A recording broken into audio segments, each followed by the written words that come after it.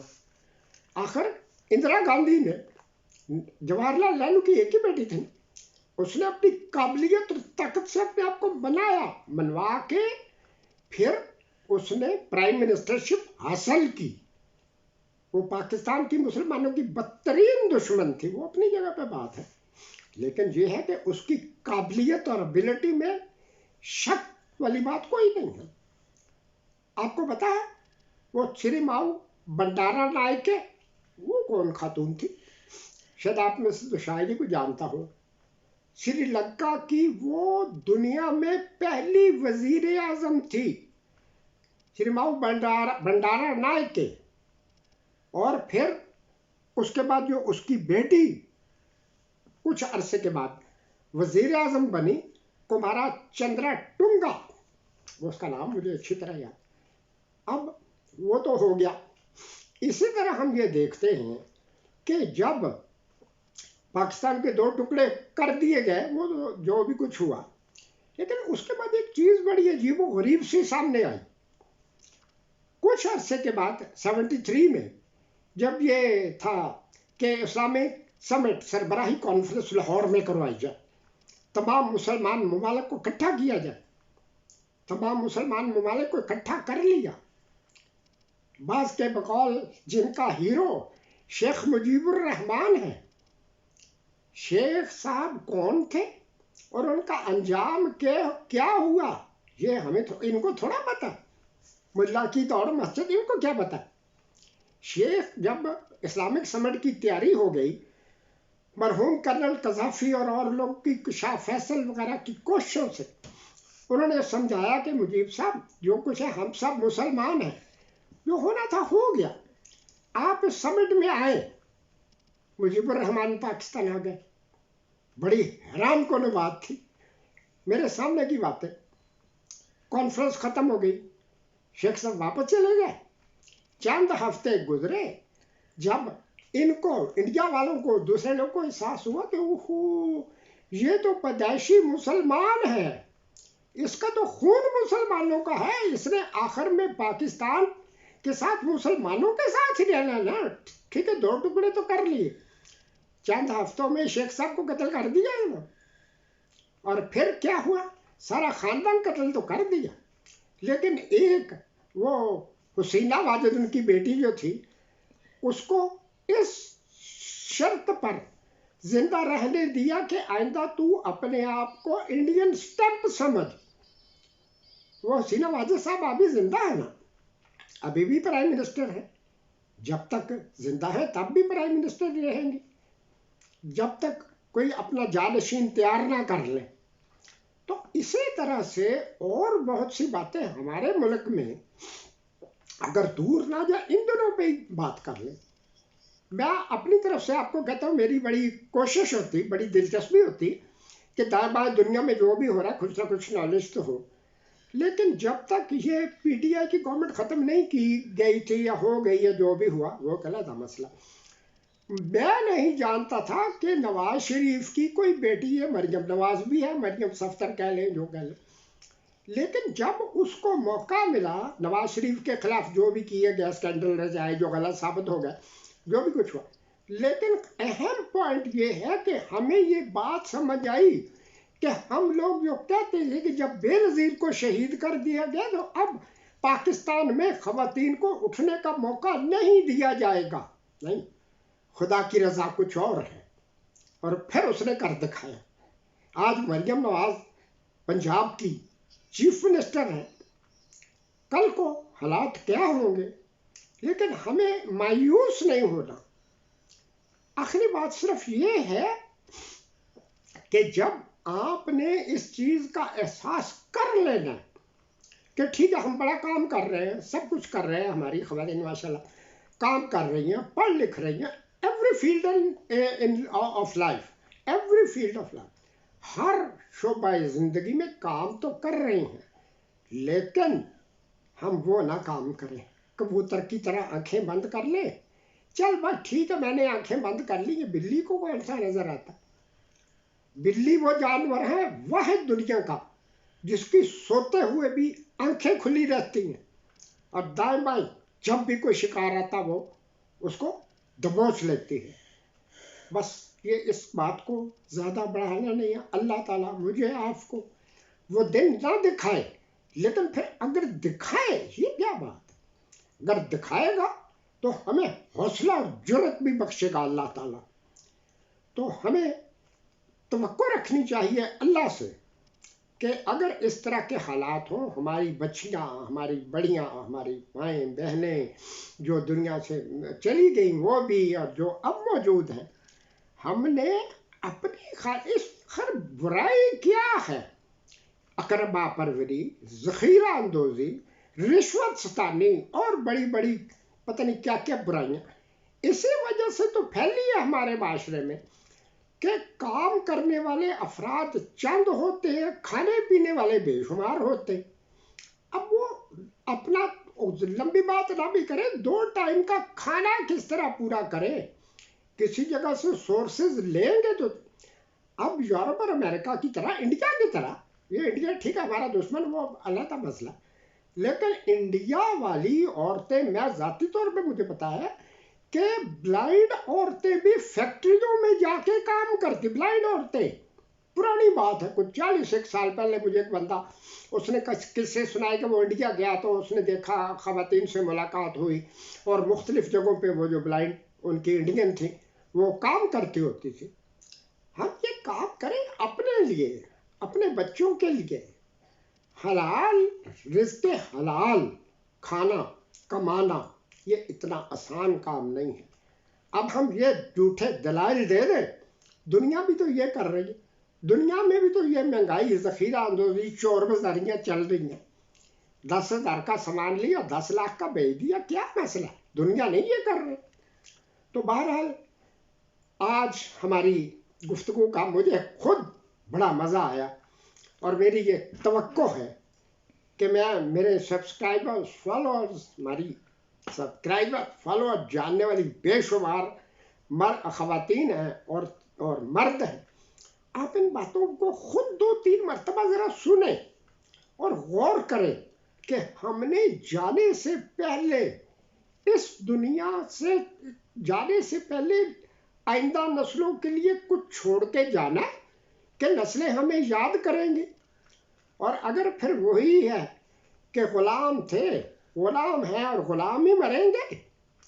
اب پہلے انگریز کے غلام تھے، اب نیٹ کے غلام ہو گئے، یہودیوں کے غلام ہو گئے. تو بہرحال اللہ تعالیٰ ہمارے دلوں کی آواز سن لے، قبول فرما لے، اور اس بات پہ بات ختم کریں گے کہ ہم شکست ماننے والے نہیں ہیں، ہم پیچھے مڑ کے دیکھنے والے نہیں ہیں. گو بے کس و لاچار ہے، خوددار ہے پھر بھی. جب بھٹو صاحب کو پھانسی دی گئی تھی تو اس دور میں نے یہ شعر کہا تھا، اور وقت نے کیا بتایا تھا. گو بے کس و لاچار ہے، خوددار ہیں پھر بھی، ہم سر تو کٹاتے ہیں جھکایا نہیں کرتے. میکسیمم یہی ہوگا نا، سر کاٹ دیا جائے گا. جن کا سر کاٹ دیا تھا 79 میں، یہ 2024 کیا بتا رہا ہے؟ اسمبلی میں قرارداد پاس ہوئی، ان کو نیشنل ہیرو قرار دیا جائے. کیوں؟ کچھ یہ جو عوام نے اور خدا نے جن کو ہیرو بنا دیا، جب تک یہ ملک قائم ہے انشاءاللہ اس ملک کے نام کے ساتھ قائد اعظم ذوالفقار علی بھٹو اور بڑے بڑے لوگوں کا نام رہے گا، بے نظیر کا بھی نام رہے گا، ہماری پیاری مریم نواز کا بھی نام رہے گا. لیکن بات صرف اتنی ہے کہ ہم نے حوصلہ نہیں ہارنا. جب جانا ہی ہے تو جاتے جاتے 2-4 کا تو خاتمہ کر کے جائیں پھر اپنے حقوق کے لیے. آمین ثم آمین یا رب العالمین. سبحان ربک رب العزت عما یصفون والسلام علی المرسلین والحمد للہ رب العالمین وصلی اللہ تعالی علی خیر خلقہ ونور عرشہ واہل بیتہ اجمعین برحمتک یا ارحم الراحمین. والسلام.